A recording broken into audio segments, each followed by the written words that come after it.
कबीरा मन निर्मल भया जैसे गंगा नीर, पाछे पाछे हरि फिरे कहत कबीर कबीर। और जिनका चित्त निर्मल होता है उनको बाहर की प्रतिकूलताएं व्यथित नहीं करती। पूज्य महाराज श्री महामंडलेश्वर स्वामी विशेश्वरानंद जी कह रहे थे कि जिस दिन हमारी कथा प्रारंभ हुई उस दिन पूज्य संत एकनाथ जी का स्मरण दिन था। कितनी कर्कशा पत्नी थी उनकी, कितनी कलह कंठी थी। हाँ, कभी कभी ऐसी पल्ले पड़ जाती हैं कि वैराग्य तो पक्का ही हो जाए बंदे को। एक चित्रकार मिला, बोले तुम्हारी पत्नी का खूबसूरत सा चित्र बना दूं? तो उसने कहा बना दो, बहुत सुंदर बनाना। तो उसने कहा ऐसा बनाऊंगा लगेगा अभी बोल पड़ेगी। तो बोले फिर तो रहने ही दो फिर माफ करो। कदाचित वो उसी समय भी तंडावाद करती थी जब सत्संगी बैठे होते थे। सबका सम्माननीय व्यक्ति घर से अपमानित हो रहा है। और एक दिन तो वो इतनी गुस्से में आ गई कि छत पे चढ़ के उसने बाहर निकले जब एकनाथ जी चौबारे से नीचे और कीचड़ से भरी बाल्टी का पानी उनके ऊपर डाल दिया। वो घबरा गए, देखा ये ऊपर से कहां से क्या आ गया। और जैसे ऊपर देखा तो चंडी बनी खड़ी थी। तो वो मुस्कुराए, बोले अभी तक तो गरजती थी अब बरसना भी प्रारंभ कर दिया। दृष्टि है ये, देखने का तरीका है। और जब संतों के या सज्जनों के भक्तों के अंतःकरण शुद्ध होते हैं ना, तो वो ताड़ को तिल बनाते हैं और अशुद्ध अंतःकरण वाले तिल को ताड़ बना लेते हैं। यही तो होता है ना देवियों। क्या फर्क है जी हम में और संतों में, क्या फर्क है? बस उनके देखने के तौर तरीके अलग हैं। उनका अंतःकरण पावन पवित्र, उसमें वो देखते हैं जो बहुत प्यार से शुद्ध तरीके से। इसलिए उनके अंतर की गांठें ज्यादा। पागल हो गए लोग। तीन है, एक से है, मित्र हैं, एक दूसरे पे रंग चढ़ाते हैं ना मित्र भी। ये तीनों पागल हैं। उसने कहा कि ये पागल क्यों हुआ? उसने कहा एक रस्सी थी, उसकी गांठ खोलने में ये खोल नहीं पाया, खोलता था खोल नहीं पाया, इस चक्कर में पागल हो गया। बोले ये दूसरा ये क्यों पागल हो गया? बोले इसने वो गांठ खोल ली, ये खुशी के मारे पागल हो गया। तो बोले ये तीसरा क्यों पागल हो गया? बोले यही तो वही है जिसने गांठ मारी थी। ये दुनिया अजीब है, गांठ बांध रही है, गांठ खोल रही है, ये क्या तमाशा चल रहा है। और जो जागृत हो गया, जो सजग हो गया, जो होश में आ गया, जो सध गया, उसने जीवन की धन्यता को, जीवन की कृतार्थता को प्राप्त कर लिया।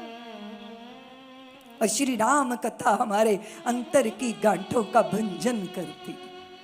श्री राम के चारों चरितों का चिंतन हमें अंतःकरण की पावनता की गारंटी दे देता। इसलिए अपने रोम रोम में श्री राम को बसाओ। और इंदौर की देवियों और बंधुओं, आप लोगों ने तो स्वामी राम का नाम सुना होगा। बड़े प्यारे अद्भुत महात्मा हुए हैं वो। हिमालय के अंदर पूर्ण सिंह उनके सेवक होते थे, उनके साथ उन्होंने एक बहुत सुंदर छंद लिखा। मेरे गुरुदेव उसको बहुत बार दोहराते हैं कि इश्क एक तरफा, इश्क एक तरफा में यूं मसरूर हो जाऊंगा मैं, राम तुम होगे क्षमा काफूर हो जाऊंगा मैं तुम्हें तो चाहूं तुम न मुझको चाहना, तूने घर चाहा मुझे मगरूर हो जाऊंगा मैं तुम्हें देखूं तो देखूं तुम न मुझको देखना, तूने घर देखा मुझे मगरूर हो जाऊंगा मैं अगर मांगूं कभी तो कुछ ना देना तुम मुझे, वरना फिर प्रेमी नहीं मजदूर हो जाऊंगा मैं, इश्क एक तरफा में यूं मसरूर। पूरण सिंह जी अपने संस्मरण में लिखते हैं कि रात्रि को जब पूज्यपाद स्वामी राम तीर्थ जी सोए हुए थे तो उसी कुटिया में पूरण सिंह सोए थे। उनको आवाजें आई, राम राम राम राम की आवाज आई। रात्रि अंधेरी थी, जंगल बड़ा घना था। उन्हें लगा कि मेरे और स्वामी जी के अतिरिक्त यहाँ कौन है। तो वो दिया लेकर कुटिया के बाहर गए, चारों तरफ देखा, तो जब बाहर निकले तो राम राम की आवाज जो है वो मध्यम हो गई।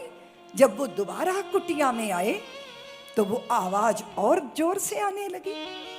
उन्होंने कहा कि लगता है स्वामी जी बैठकर भगवान का सुमिरन कर रहे हैं। लेकिन जब उन्होंने देखा स्वामी राम तीर्थ, वो तो सोए हुए थे, खर्राटों की आवाज आ रही थी, लेकिन उनके शरीर के रोम रोम से राम राम राम राम राम की ध्वनि गुंजरित हो रही। राम नाम इतना गहरे रोम रोम में बैठ गया कि जगत के चिंतन की श्रृंखला टूट गई। ऐसा अद्भुत मंत्र है राम नाम का ये मंत्र। और वही मेरे सच्चिदानंद परम पिता परात्पर ब्रह्म परमात्मा जब नरलीला करने धरती पर आए, तब उन्होंने बताया कि व्यक्ति के व्यवहार को कितना सधा हुआ होना चाहिए।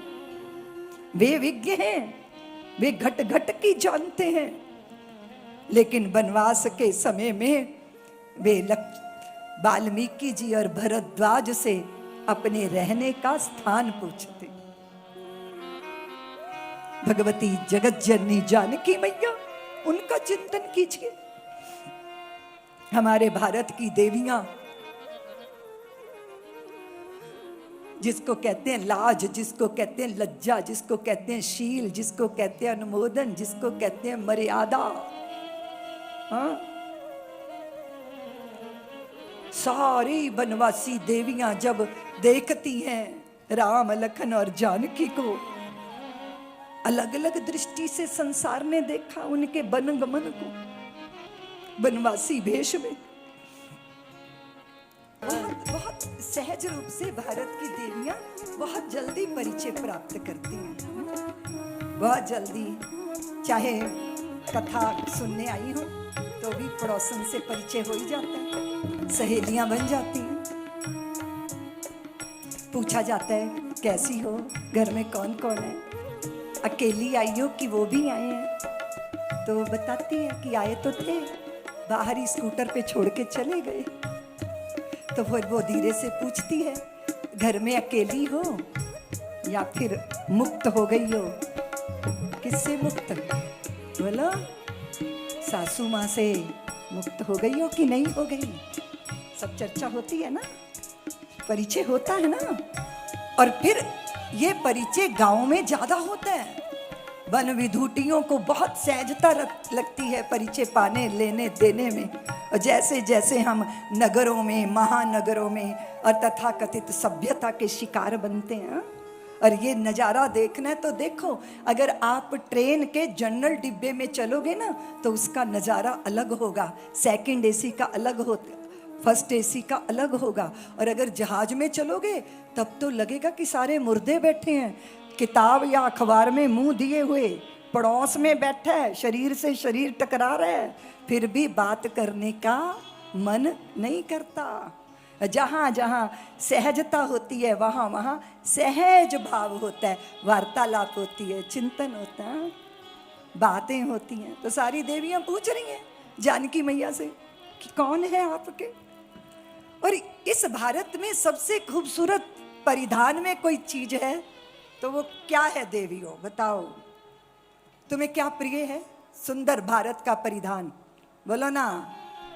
साड़ी, साड़ी में नारी और नारी में अपने आंचल को, अपने आंचल से भुवन भास्कर के तेज से अपनी संतानों का माथा ढकने के काम आती है ना, आती है ना। और जब सदगुरुदेव प्रसाद देते हैं और लगता है कि नहीं अकेले नहीं खाऊंगी, घर वालों को बांटूंगी, तो साड़ी के पल्लू में प्रसाद रख के गांठ लगाई जाती है ना। और तुम्हारा नन्हा जब तुम व्यस्त होती हो और उसे तुम्हारे वात्सल्य की जरूरत होती है तो वो तुम्हारा साड़ी का पल्लू पकड़ के चलता है ना, बोलो ना। और चीजें इधर उधर रख के भूलती हो और चाबी भूल जाती हो तो बड़ी गड़बड़ हो जाती है, तो फिर वो लोहे की चाबियां साड़ी के पल्लू में ही तो बांधी जाती हैं ना, बोलो ना देवियों। और वही साड़ी का पल्लू जब जाती हो मंदिर की देहली पर, तो उस पल्लू को लेके देहरी को साफ करके फिर उसकी धूल को माथे पे धारण करके धन्य होती हो ना, बोलो ना देवियों। माथा ढक लेती हो तो सारे संसार का शील तुम्हारे व्यक्तित्व में उतर आता है। बड़े जन कहते हैं कितनी सुपात्र है, कितनी शीलवान है, कितनी भारतीय संस्कृति की संवाहक।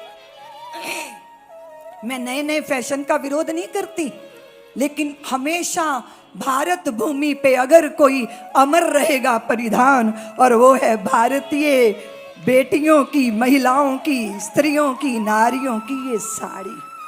और यहाँ मेरी जानकी ने क्या किया, जरा दर्शन कीजिए, दर्शन कीजिए। बहुरा मदन विदु अंचल ढाकी,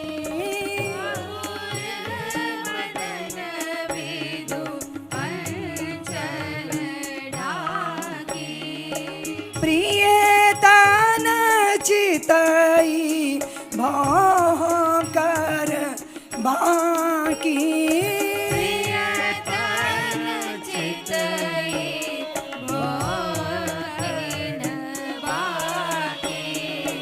जैसे ही भगवान के बारे में पूछा वनवासी विधुटियों ने, तो जानकी जी ने अपने साड़ी के पल्लू से अपने बदन को ढांका और फिर धीरे से आंखें तिरछी की और श्री रामभद्र को देखा।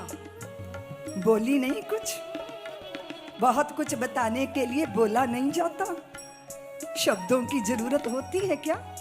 बोलो ना देवियों, तुम कहती हो ना बॉडी लैंग्वेज है ना, आंखों के इशारे से, प्रेम से, प्रीत से भर के प्रभु की तरफ देखा, लेकिन प्रभु का परिचय नहीं दिया।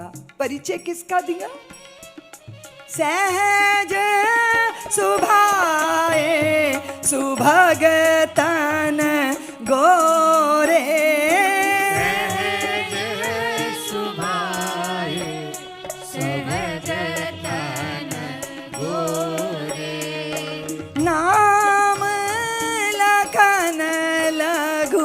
देवर मोरे, नाम लखन लगु देवर मोरे। श्री राम जय राम, जय जय राम, श्री राम जय राम, जय जय राम। परिचय कैसे दिया जाता है? हाँ? भारत की देवियों का दर्शन भगवती जानकी के व्यवहार में कीजिए। उन्होंने कहा कि वो जो गोरे गोरे हैं वो मेरे देवर हैं। अब सब समझ गए कि जो सांवरे सांवरे हैं वो इनके भरतार हैं। सब्सक्राइब करें साध्वी ऋतंभरा जी के YouTube चैनल को और हमारी वीडियोस को सबसे पहले देखने के लिए बेल आइकन को दबाना ना भूलें।